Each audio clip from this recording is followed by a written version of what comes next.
that is on time. We are on time. All right. Yep. I got you. I've got you. Yeah. I assume. Hello, testing.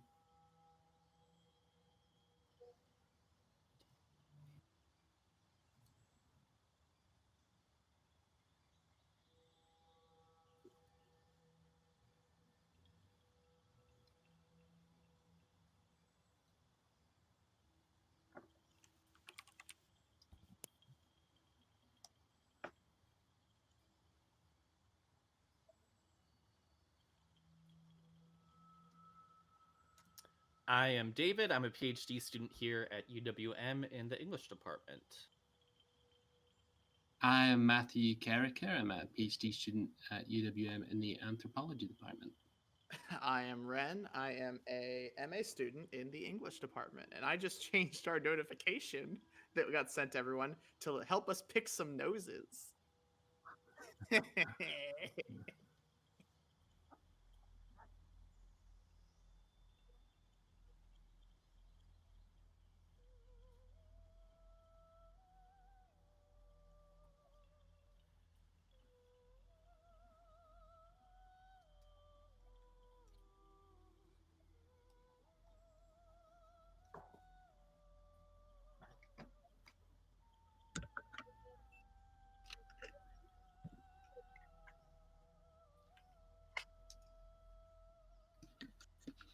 How many you got?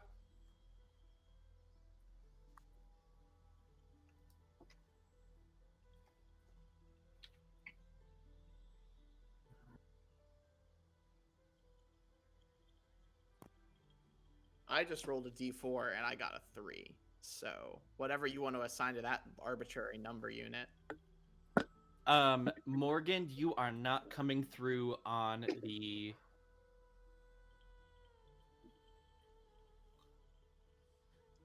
Okay. Am I coming through now?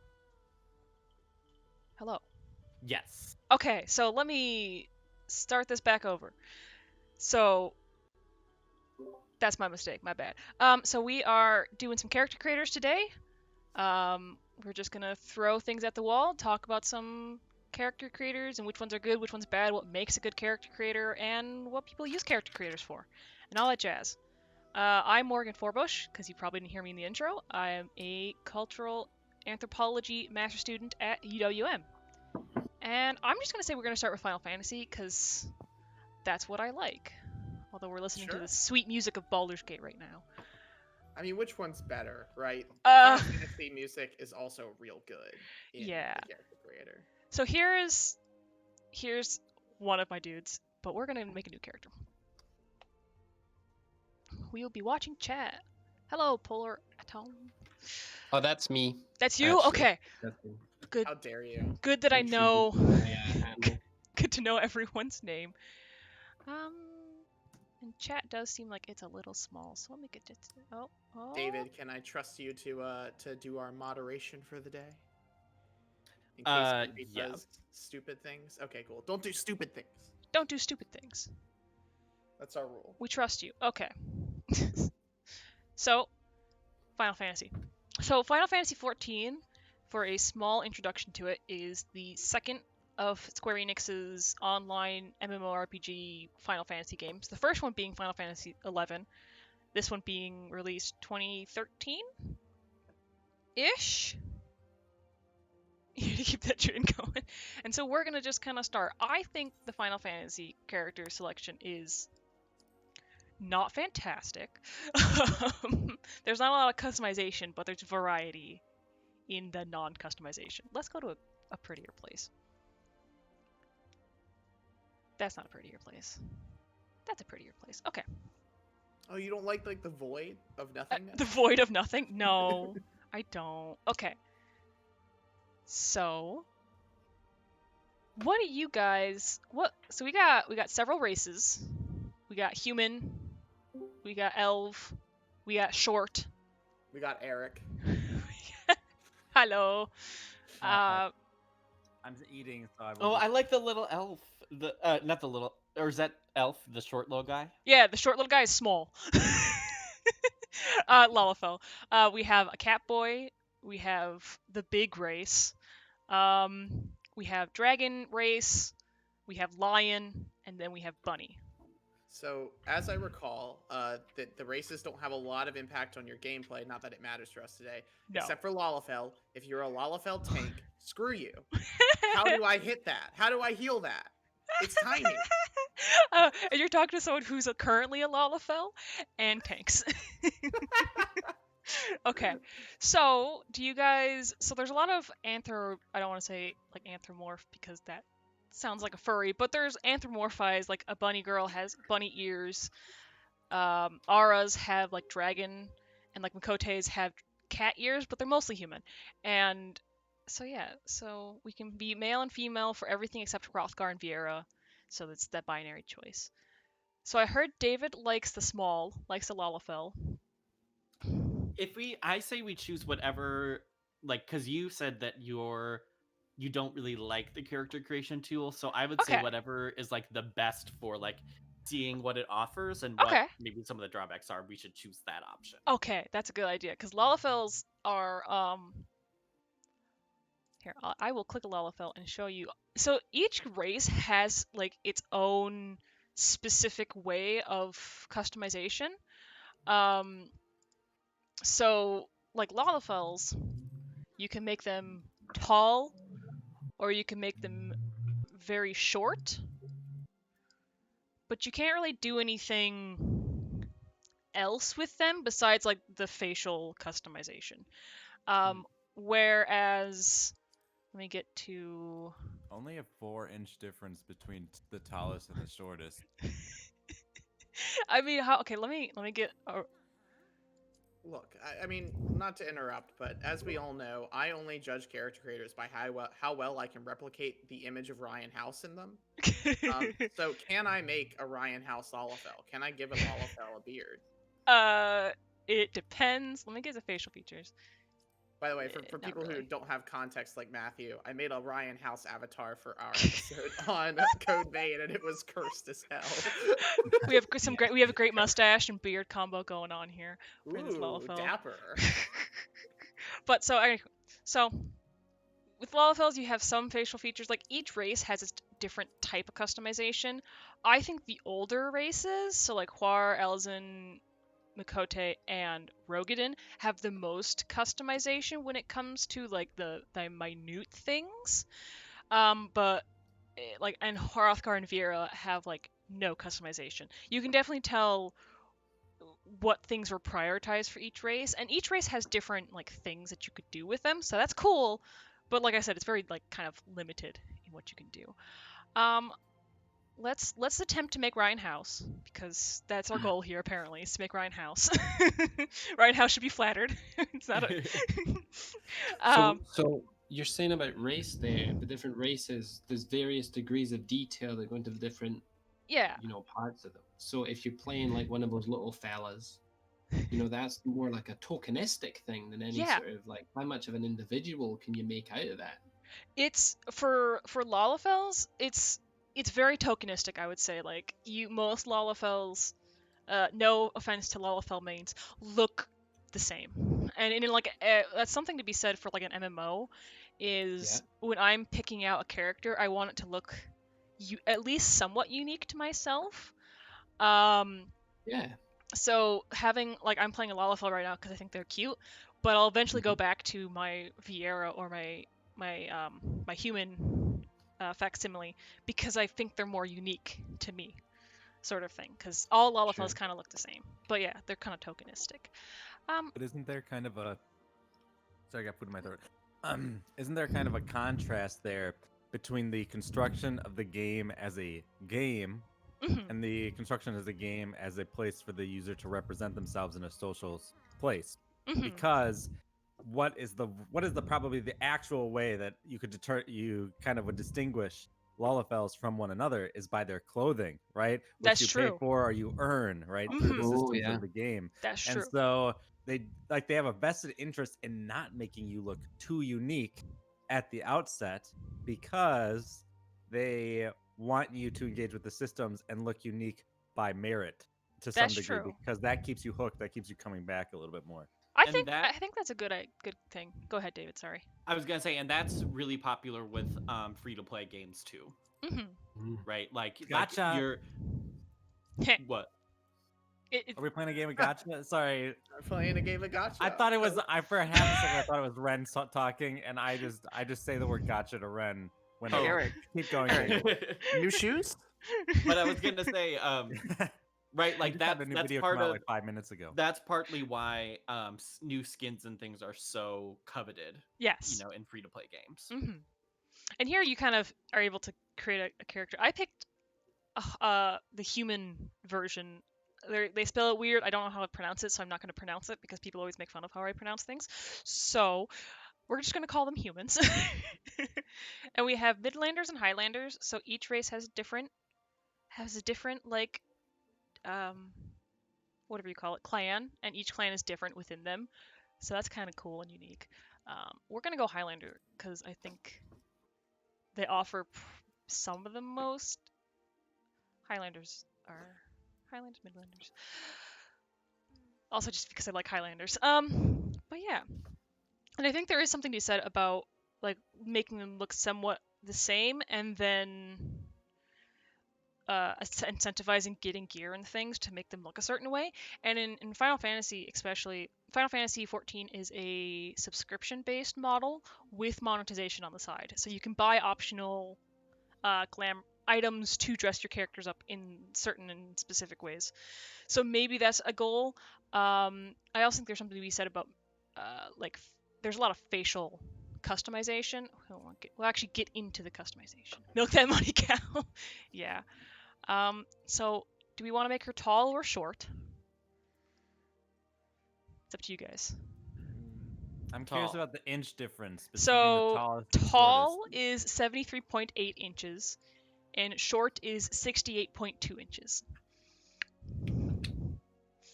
Man, these are some really homogenous sized people in the Final Fantasy universe.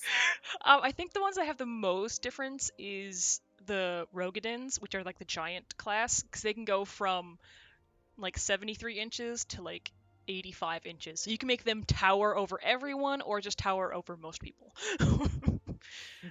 So.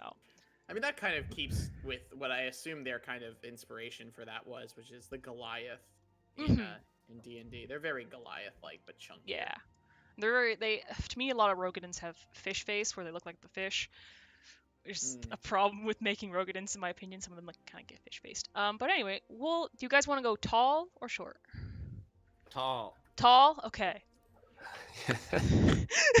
We're going tall. So now, one thing that is in the humans, and the Rogadins is they have muscle tone. So you can be like, are they super chiseled or are they not that chiseled? And you can't really tell based on what they're wearing. I guess you could tell with the shoulder. Does it make any difference? Yeah, exactly. There Does is it really make a difference, Okay. but to actually show the difference, I'll have to go into small clothes, and that's a little bit scandalous. This We got the is the mature mature content. stream. People Okay. have to click the mature button to view this stream. Okay. And we did stream Cyberpunk, though not the character. Yeah. creator. Okay, we're gonna go small clothes. Oh And man. that has genitals. It is like one of the worst character creators I've ever used. The Cyberpunk. Lies. Okay, so we can either have chiseled or smooth. Ooh. Chiseled. Chiseled? You want to Yeah. get muscular? Look at that chisel. Ooh, that is You- smooth. you That's a matte gloss. That's a matte gloss or a. So, we're gonna we'll put her clothes back on. And so now, especially with all the girls, because of course you can choose their bust size. Wait, so I can't choose I mean, I know this, but I'm asking proverbially. I can't choose my male character's bust size? No, you can't. That's Unfortunately. unfortunate. I want to have like what's his name? What's the Old Spice guy? Oh yeah. Oh It's yeah, you know what I'm horrible. talking about? Yeah, I want to have those kinds of busts. You want to have those pectorals that can like wave at people and stuff. Yeah. A dance. So what do you guys?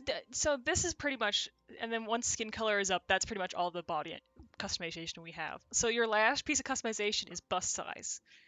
Do you want a busty gal? No, small. Small? Small as can be. Small. Okay.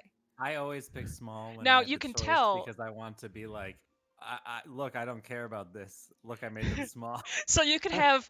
So I will say the difference in bust size is probably the most difference you can have with the character creator. What Because a like, surprise. here's the small, there's the large.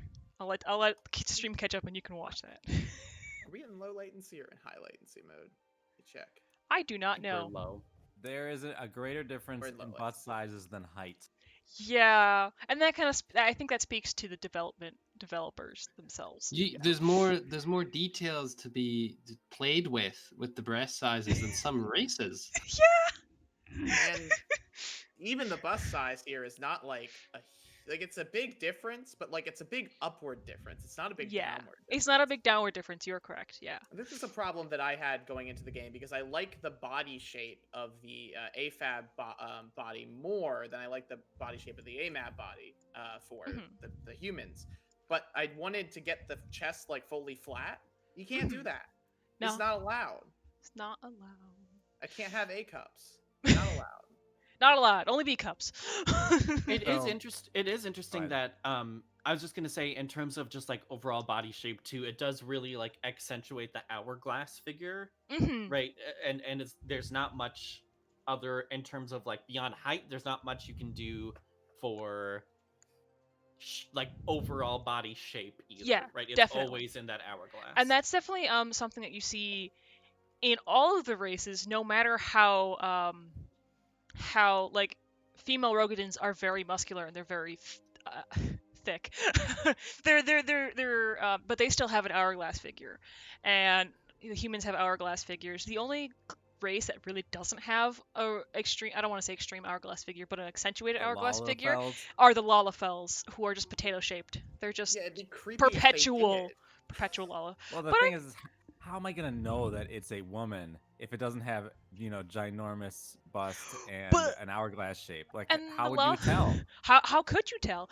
And in Lalafel's case, they don't even have like a bust. They don't even have busts. So really, like you can have you can have a Lalafel that you can't tell if it's female or male, unless you see the gender coded clothing on them. Because there's certain gender locked items, and you'd be like, oh, only women can wear that, so that's a lady. Oh, only men can wear that, that's a man. But sometimes it's the only way to actually tell. Not that there's a reason why you'd want to, but that. So we have skin color, and I will say every race has a different range of skin color, which is infuriating sometimes. Because like that's as dark as a Highlander can get, and you can get very light. So this is a very even range of skin tones. There are some like Vieras that can only be very, very light, and there's like some Elizin that can only be like blue. So they do have like a goal in mind with how races look a certain way, lore-wise, and they kind of restrict you to that. Mm. So I feel like, I wanted to ask earlier, what does everybody think about fantasy racism?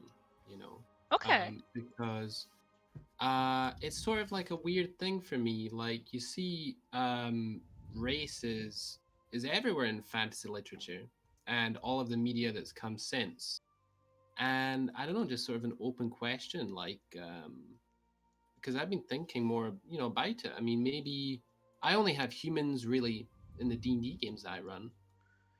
I don't know. What does everybody think about fantasy race? I think that racism in fantasy games, when you either building off the rules of whatever the book you're working with or adding in your own flavor to it, are you can at be a really dwarves? good way to talk about or address these like kind of actual issues that exist in society if it's handled well. I think that there are two discussions of racism in fantasy TTRPGs especially to be had. One is, how do you handle it well in your campaign, and the other is how poorly has Wizards handled it in their rule books, because for a while it was, I think, and to some extent still, it's very fucky the way that they handle half orcs And I Yeah. also think it's very fucky the way that they handle barbarians and have handled barbarians for a while. Be descriptive. So this is to say that there has been some research done that I have read, and my brain is shitting the names out. That you can understand the orcs and orc races as being coded African Americans in that you get things I like think savage that attacks and the way that that's coded in. I And think. the Oh, barbarians sorry. also have had some like they fixed this in 5e, but in 3.5 you had to put skill points into being literate as a barbarian, Ooh. which is not great. I think the coding for orcs kind of goes back to how orcs were originally made in Lord of the Rings.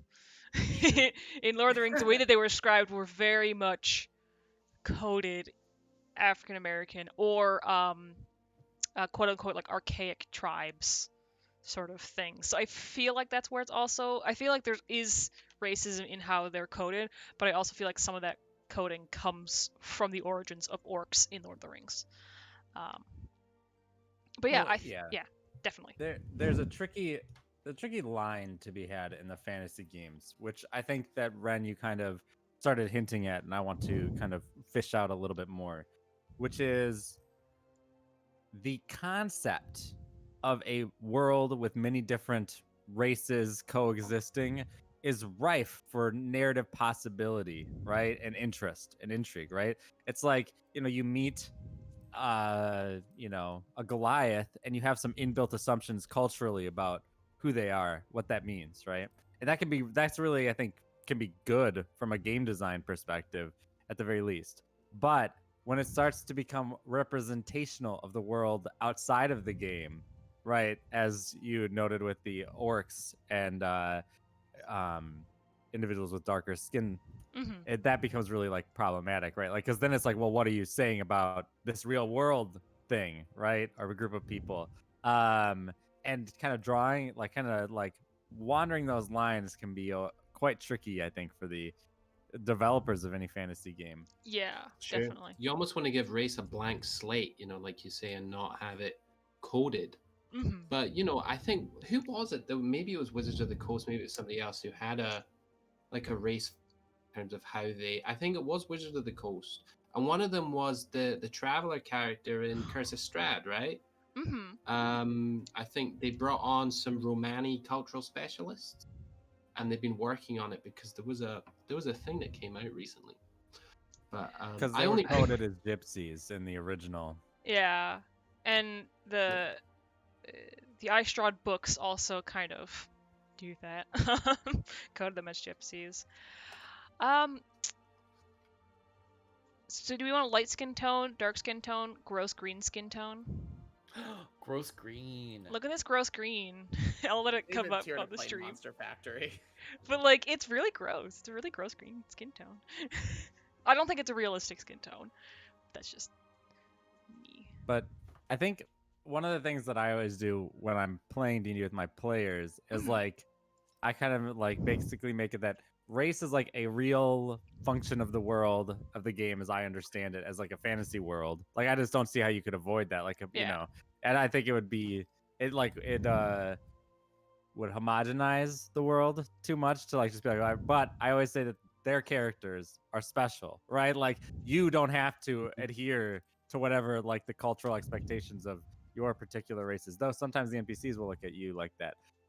In particular, we're playing like a relatively unique campaign, like the campaign that I DM on Monday evenings. We're playing it. Do you guys know the Dark Sun world? It sure, sounds familiar, but I don't think I'm actually. So Dark Sun is one of like the D&D campaign settings that is one of the more unique ones. It is like set in like kind of a post-apocalyptic, think like Mad Max style of world where like water is super scarce. It's all a desert. It's post like this, like basically like magic users defiled the world by using magic, and so the world is like reduced a lot in complexity. And so, anyways, we're playing in this world, and like the world is run by like these sorcerer kings and queens who kind of all tolerate each other and have their own little kingdoms, fiefdoms. And that's basically like the design of the world. And the thing is like I told my players at the outset that like this is a world that's a lot more simplified than your typical fantasy world. I'm like, there are only like 3 or 4, like there are dwarves, humans, elves, and halfling, and then Thri-kreen, which are these mantis people. So there are only 5 races in the entire world. But I said if they wanted to be anything else, that race would have been created by these sorcerer kings and queens who are like basically like gods. Like, and and it's like one of the players wanted to be a mole person, which is my wife actually. And so their character is a halfling sized golden mole person, right? But all golden moles exist in this world as servants of the queen who made them, right? And so why is your character not a servant becomes a really interesting narrative question, right? And so I think that race can be an excellent into those things. And pretty much every single character is a unique race that is beholden to a particular sorcerer king or queen, or is meant to be, but is not now. And it has led to, I think, us having a really interesting party dynamic, and where characters are really interested in learning about each other because of the distinct cultural differences between them.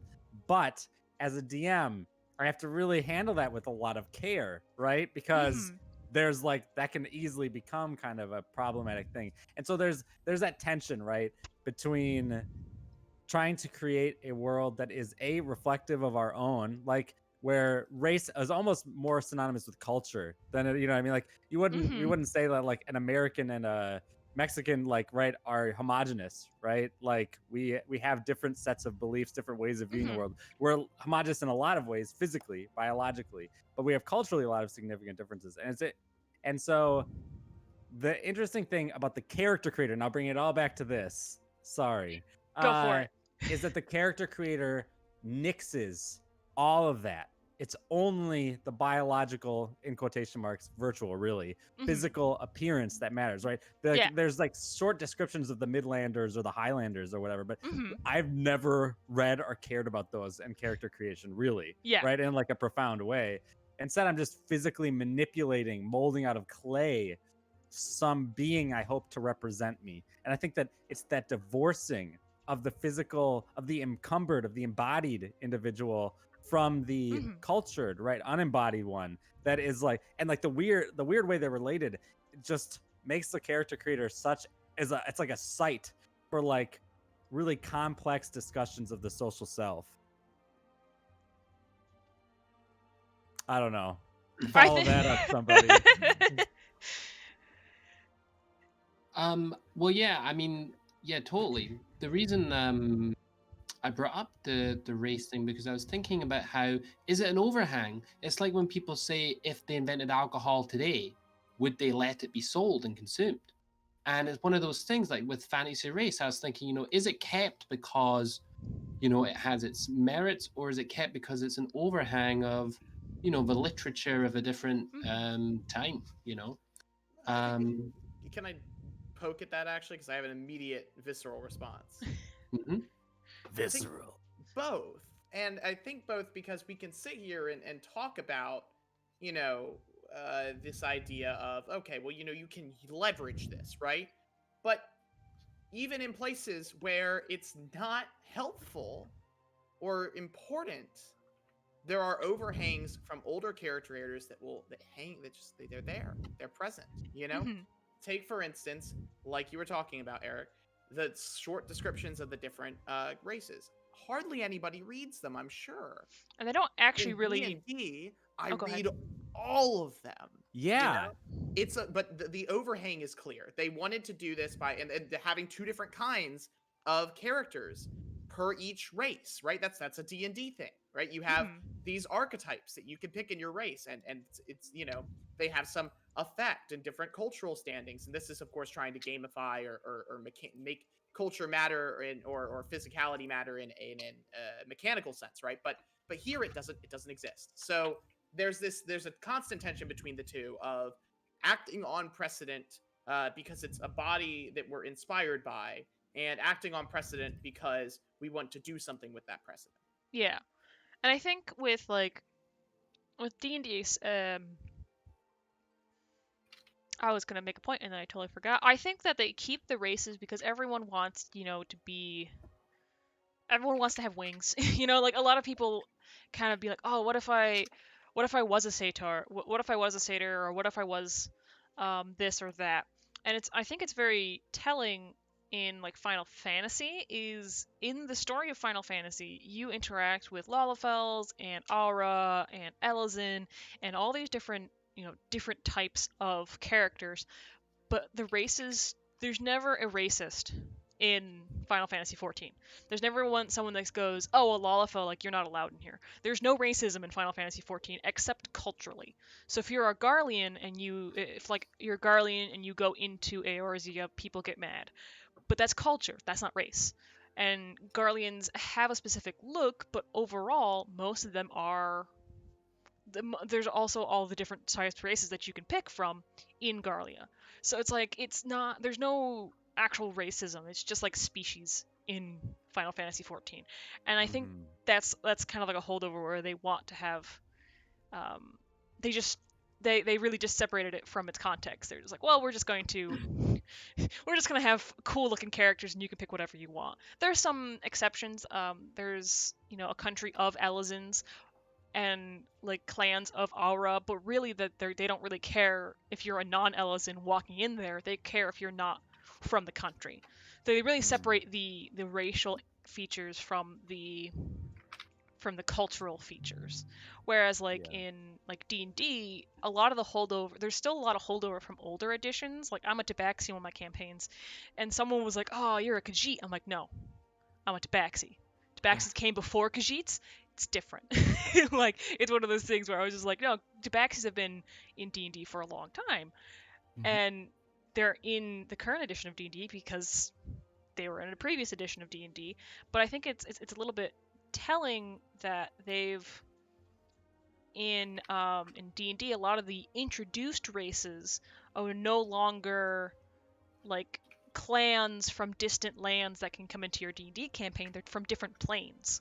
Like Ravnica and Theros are magic planes, but that's where a big chunk of new races, new species come from, is from these different planes of existence. So they're different. Or like Warforged or Shifters. They're no longer from a different, like Shifters in like 4th edition. Shifters are great. And like in 4th edition, they were just a new character race that you could just play. They were like, hey, it's in Player Handbook 3 or 2. If you buy Player's Handbook 2, you can be a shifter, and they don't quite have an explanation of where shifters come from. They're just kind of coded as drifters. They make great rangers. They're very an interesting race, but in 5e, they're from Eberron. They're from a different plane of existence. So I think they've done an interesting job of putting species and things rather than being codified as foreigners or distant clans. They're just from different planes of existence that you can. My campaign I'm running currently has Warforged, Genasi, Goblin, like all sorts of different things, and I play around with it every now and again. When they enter a settlement, I'd be like, oh, well, they don't know what a Warforged is because Warforges aren't very common on that plane. Although I wrote a story reason why he's there. But it's a plot device. What happens when like the Warforged goes up to someone and I'm like, yeah, he's not surprised to see a Warforged, and they're like, wait, what? I'm like, yeah, he knows what a Warforged is, and that kind of codes it to be like, oh, this guy is educated or understands who you are, what you are, sort of thing. But yeah. This kind of I'm gonna go into something that, because like I spent like 2.5 hours this morning doing my dissertation proposals, and specifically one of the things Thomas asked me to add was stuff about the encumbered and unencumbered self. Unencumbered, yeah. Yeah, unencumbered self, and I think that's really part of the crux of what we're describing right now. And so I'm going to give a little bit of a crash course for our audience in terms of what that means. So this is kind of an idea by Michael Sandel, which is basically like kind of argues that like in a lot of the ways that we think democratically, politically, we tend to imagine individuals as unencumbered. And this is like a transcendental self, right? A self that is not connected to the world in like a meaningful sense, but instead like makes this, it's like Kantian philosophy, right? It's like I just think of the world in terms of like this imaginary way it should be or something like that, and thus I'm unencumbered. I'm not connected to things. I actually was watching an interview with Sandel, and he is, I think, a good example of this, which is you've got like a soldier, and he's aiming to like retake back France. Right, we're like in World War II, Mhm. and he flies planes, and he's got to go bomb a village, right? That's being held by the Germans currently. But he notes that village is current is like the village I'm from, right? It's like it's like I can't bomb the village in front. Somebody else has to do it. Like I acknowledge that like the greater conflict, like this needs to be done, but I can't do it, right? Is that and he asks, like, is that a sign of like weakness, right? Of just blank sentimentality, is like or something like that, or is there some nobility in that, right? And so that individual is encumbered, right, by their past, by their circumstances to some degree, and the to imagine one not would be an unencumbered kind of self. And the point that we're making with the character creator is that we have like there's like this desire in the companies because of perhaps real world representations or whatever we might call it to unencumber the selves, right? Like the character, like, well, it's just a character creator, it's just this physical thing, Yeah. right? It's unencumbered, right? Like your character in the game, they're not beholden to anything. These decisions don't matter, right? Because if they did, that's more complicated. It's trickier. Like I think specifically in terms of D&D, like they had this controversy with the races in their game, not the gypsy thing, but the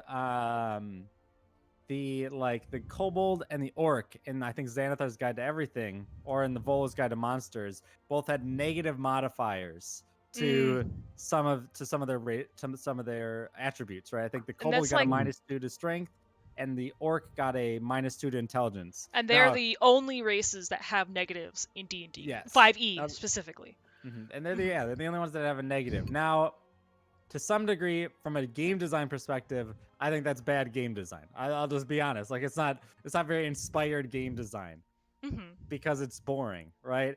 But that is like one of the few examples in any character creator for Dungeons and Dragons at all, or any character creation option that it even presents the idea that your character could be encumbered by a decision that you pick, right? That they would be limited, that they, you know what I mean, that they would be affected by it other than gaining something from it, right? You gain things from being tiefling, you get heat resistance, right? Like that kind of thing, right? But you don't lose anything.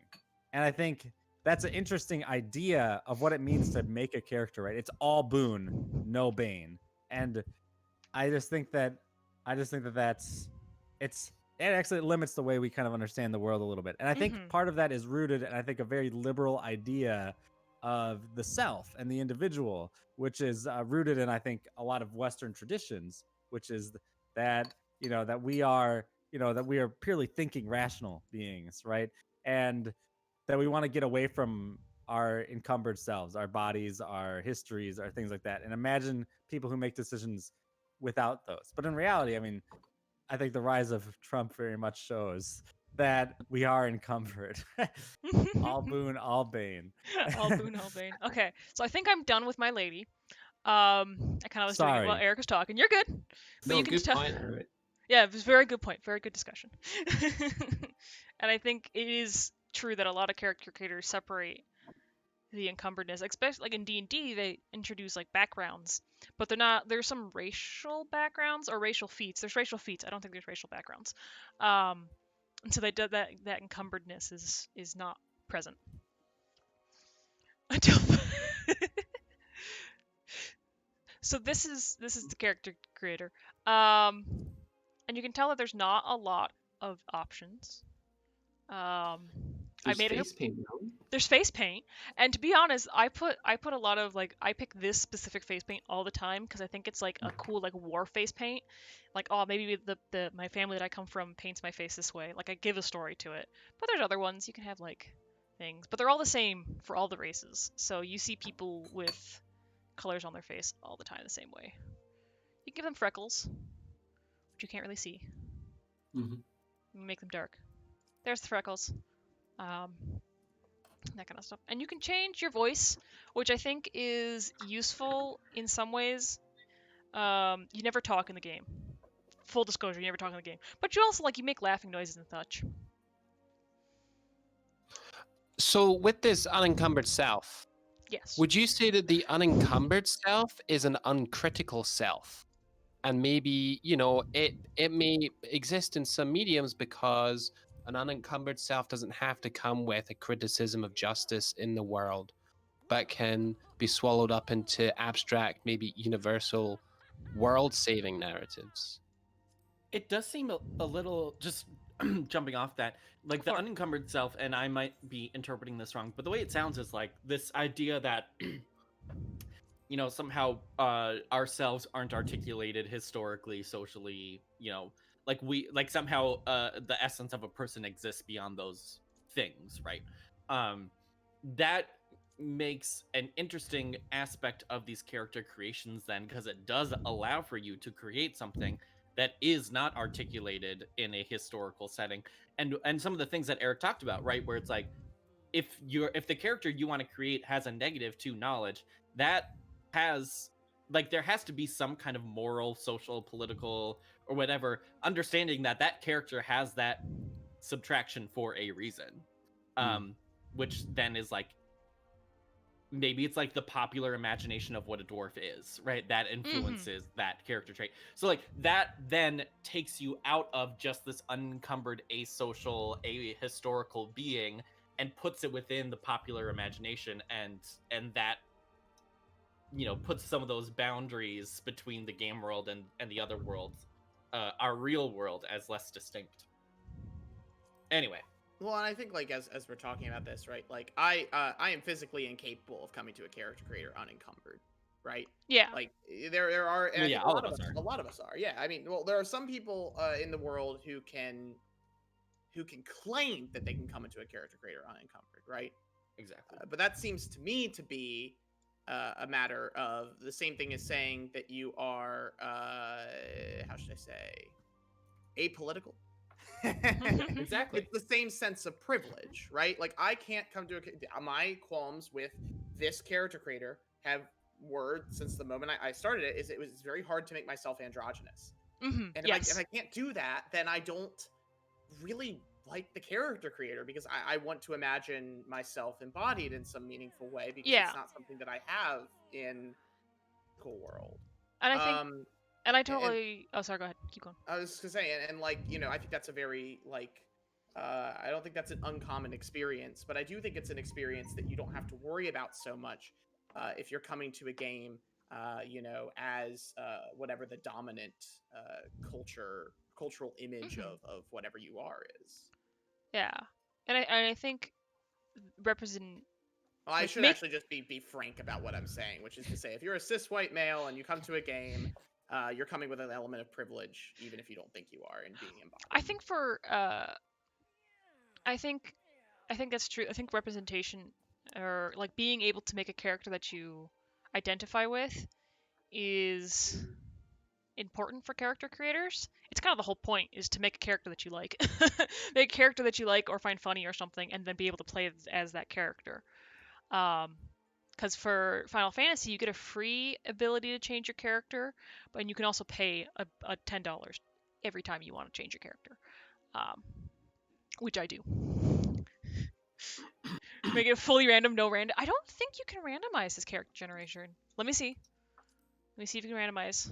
Let's go to Lalafell. Look at how cute she is. 1 minute early, but what I mean by that is like you come in and you just click play the game. The game randomly generates a character, race, everything. See, that's who you are. You can't do that in Final Fantasy. Nobody has a choice, but I'm saying nobody has a choice. I'm saying this is a theoretical exercise, right? But then you're encumbered, right? And let's say the account is, I don't know, $300. I don't know, something exorbitant. You can't, most people can't just buy another account or whatever, right? Yeah. You can't start another character. You're just stuck with the one you got. Yeah. That would be some. That'd be some encumbered stuff. So with the last, as the anthropologist Michael Jackson would say, you're thrown into the most famous of anthropologists. The most famous of anthropologists. So I'm going to exit Final Fantasy. We got 15 minutes left. And I kind of I don't want to stop the conversation, but I also kind of want to pivot, because we're talking a lot about D&D. And you and me are making the least successful MMO of all time. Oh, you mean, oh, I almost had an MMO joke, but I don't know what the least popular MMO ever was. So we can kind of move on to, because we're talking about D&D, we're Did talking you about mean races. Final Fantasy 12? Final Fantasy 12 wasn't an MMO. Oh, I missed up my numbers. I know what was Final the Fantasy previous MMO? 11 was 11. an MMO, and that was actually very, very popular. Anyway, Was it? Ah, darn. it's still going. There's still people who play Final Fantasy 11. They're still putting updates and hotfixes out for it, God damn. All right. which is really impressive for Square Enix. Not that I will ever play it because it's quite the old game. Anyway, so we're talking about D&D. We're talking about like finding characters to embody yourself and that kind of stuff. And I have Hero Forge up here. And I don't know. I'm sure people has anyone used Heroes Forge before? Mm-mm. Nope. It's expensive, so No. I It's not that have. expensive. You have? Well, the thing is Leia actually gave me a $20 gift card like 2 years ago for Christmas or something, and I still haven't used it. But I almost made my character for it, and then that character died.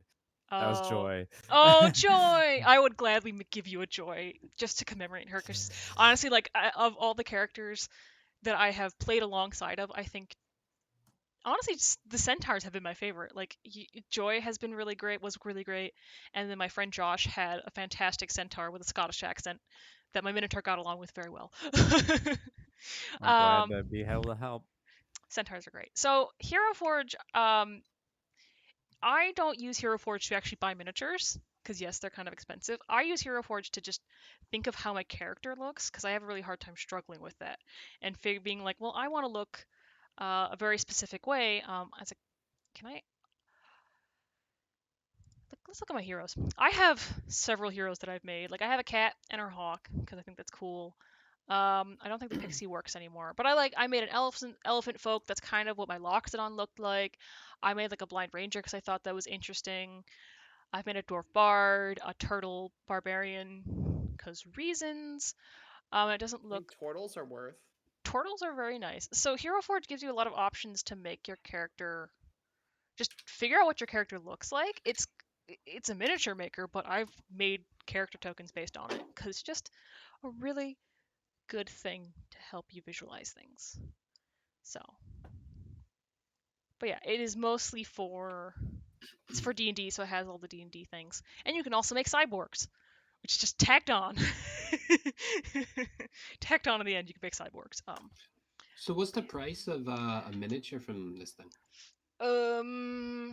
Plastic is $20, which is expensive, but it's custom, and they go very high up. For me, I just make a character and then I paint them, and then I just kind of get a screenshot. You can get like if you subscribe to Pro, it's like $10 a month or something like that, which is kind of expensive, and you can get really like high res quality pictures of your figurines for online stuff.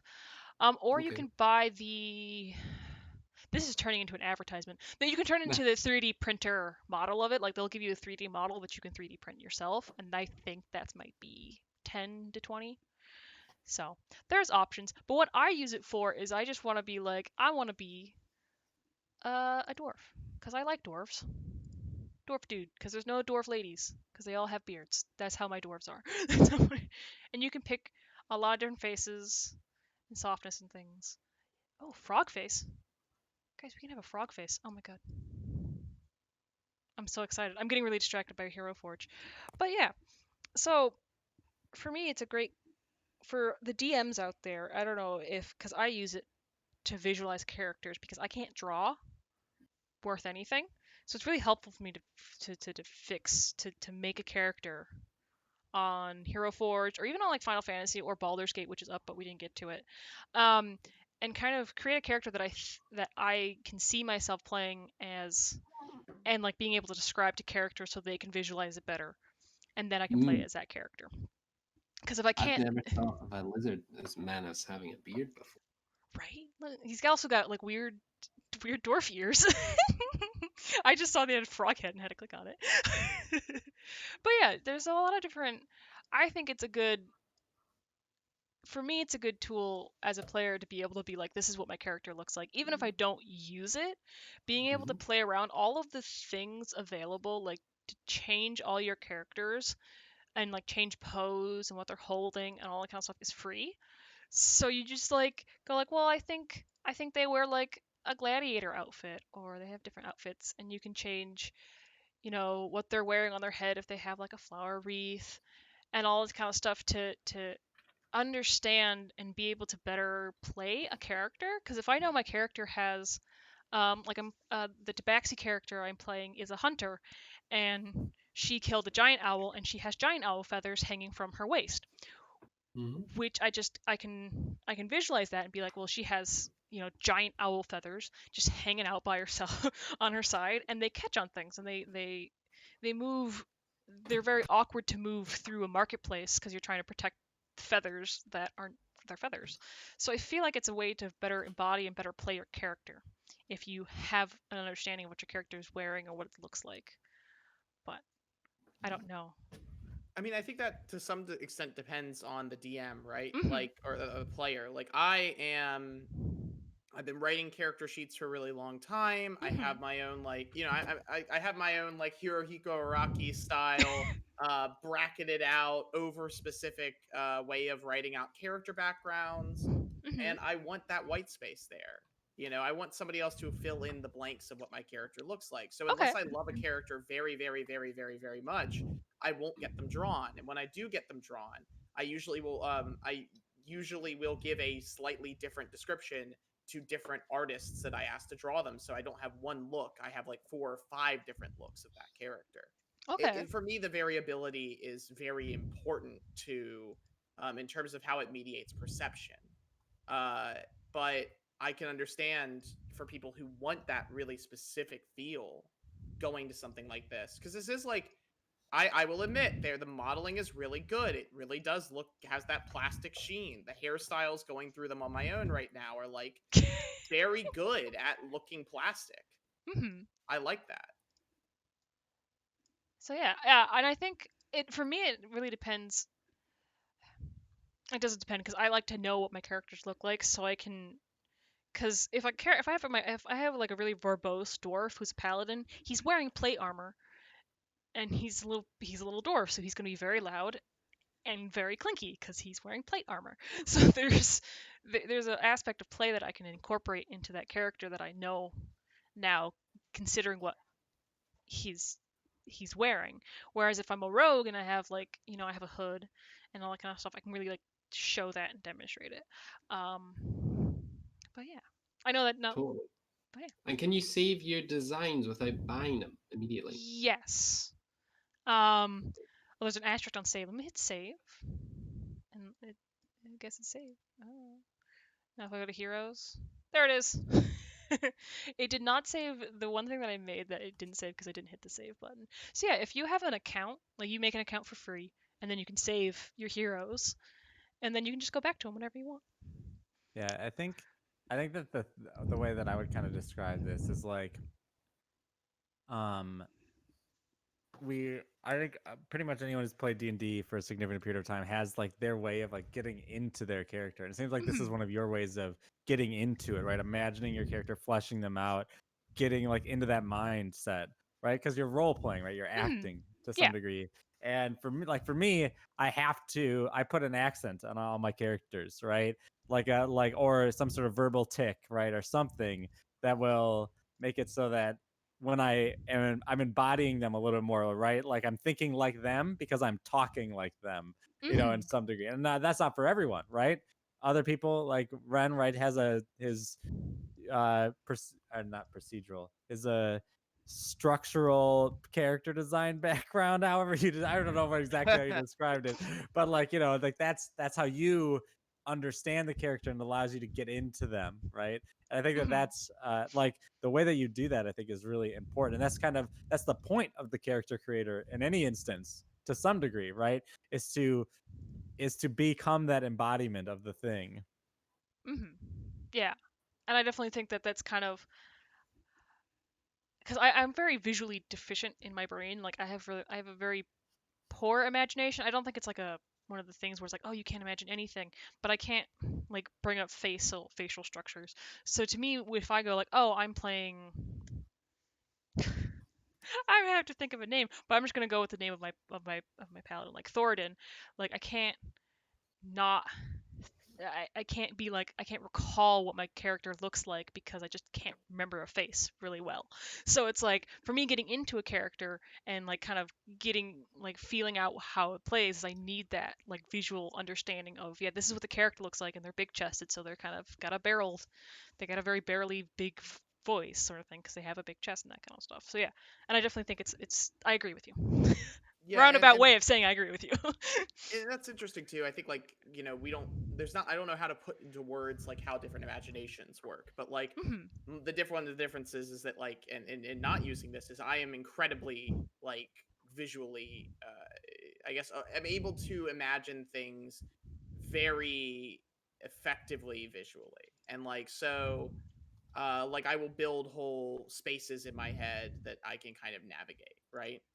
And like doing that means that I can basically imagine like the details of every character that I make for myself. I don't need to have these kind of visual markers. Whereas Mhm. I know that like there are some people who are like, people who have aphantasia who are like, I can tell you that I am imagining a ball rolling off a table, but I can't tell you what the ball looks like, and I can't tell you what the table looks like, and I can't tell you how hard it lands. Mhm. Just you have to I know that I know what you mean.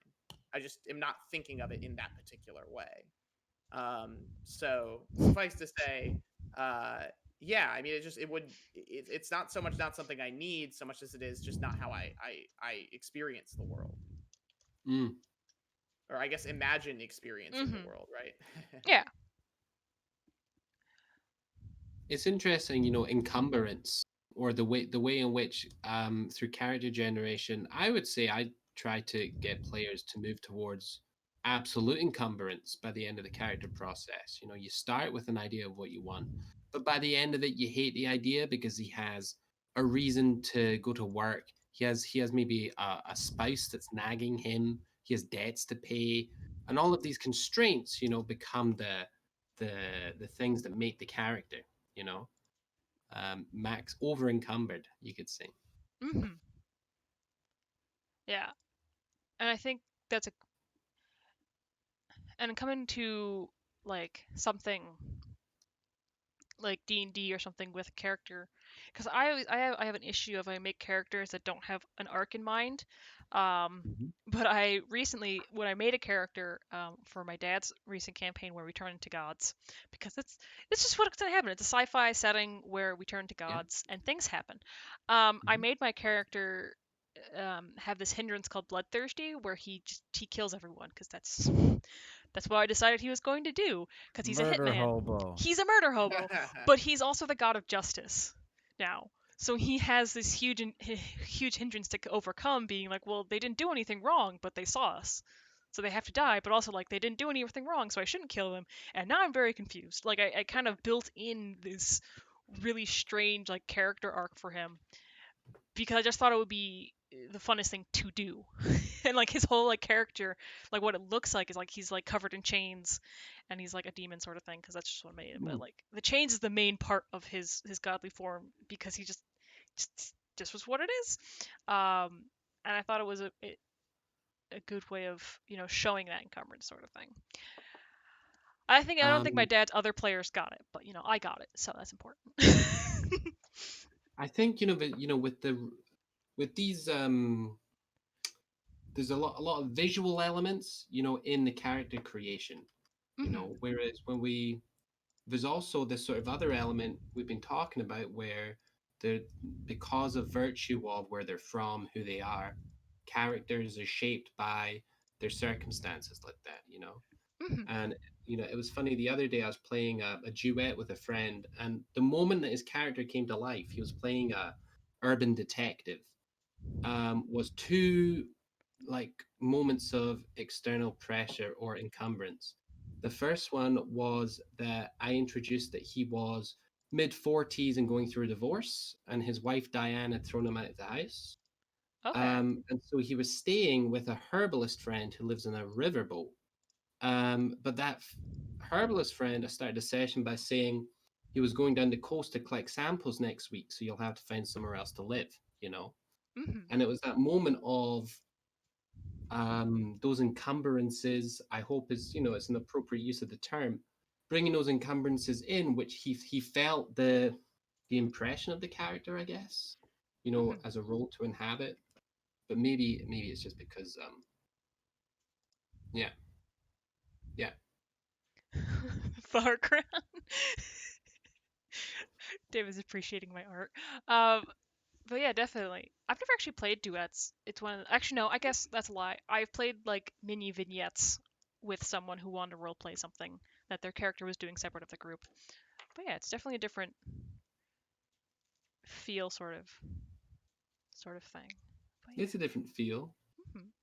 I I, like your character here. I like the flowers in the hair. He's do- he seems like he's at a music festival and the shurikens. He's kind of sell something. yeah. I found the denim Oh, hot I love pants him. options and I was like I have to do the hot pants. Don't ask questions. Well, of course. Like, what else are Like you look gonna at him. wear? Look at him. Look at this beauty. Um for me it's also a good idea for brainstorming on this thing cuz I'm like why else? And that's kind of one of the things where I get like I made a Minotaur Ranger, and I'd never thought to make not Ranger, a Minotaur Rogue, and I never thought to make one because it didn't make sense to me. Um, but like having, I can actually show you. Let me save this beauty. I have to save him. He's gorgeous. Um, I made this Greg the Minotaur Rogue. I don't know why I called him Greg. Click. Okay, that's fine. But like I made him, and like he's this cool dude. He doesn't have horns because I didn't put horns on him. But like he just to me giving him a crossbow on his back and the side support and stuff and putting Mhm. daggers in his hands and stuff made me go I could Gotta play a go minute. teach. Bye. I gotta teach. Bye. Bye. Bye. Thank you for um joining us, Eric. but Bye, Eric. yeah, bye Eric. But yeah, making it on this character gave me the idea of playing a Minotaur Rogue in a one shot because I just was like, this guy looks really cool. I want to play Minotaur Rogue now. So Minotaur Rogue, yeah. Minotaur Rogue. And to be honest, when I looked at Swashbuckler and when this was Unearthed Arcana and they had the Minotaur and then the Swashbuckler Rogue, Swashbuckler Rogue Minotaur combo is very good. So many bonus actions you can do. But I gotta go. Bugbear Rogue is top tier. Minotaur Rogue. Alright, let me go back to the Flower Crown Hot Pants Man. Because he's just. he's just perfect to end the stream on. So that's the time. I hope that Is he Hulk Hogan? Like, I is don't that? I just feel like he's going to Woodstock. He's going to Woodstock in the 70s. He's got his flower crown. He's got the mustache. He's got the nunchucks because he's high on LSD or something. Who knows? um, but yeah, the conversation was really good, guys. Thank you for coming and making some characters with me. No, a pleasure, a pleasure. Yeah, so we will be back tomorrow for people who are watching the VOD or whatever. Tuesday will be Arena, and then Wednesday will be Lunch Zone, which is like this, except with a different game and a different cast, and the points don't matter. So we will Points don't matter. talk to y'all later, and have a good week. Good week.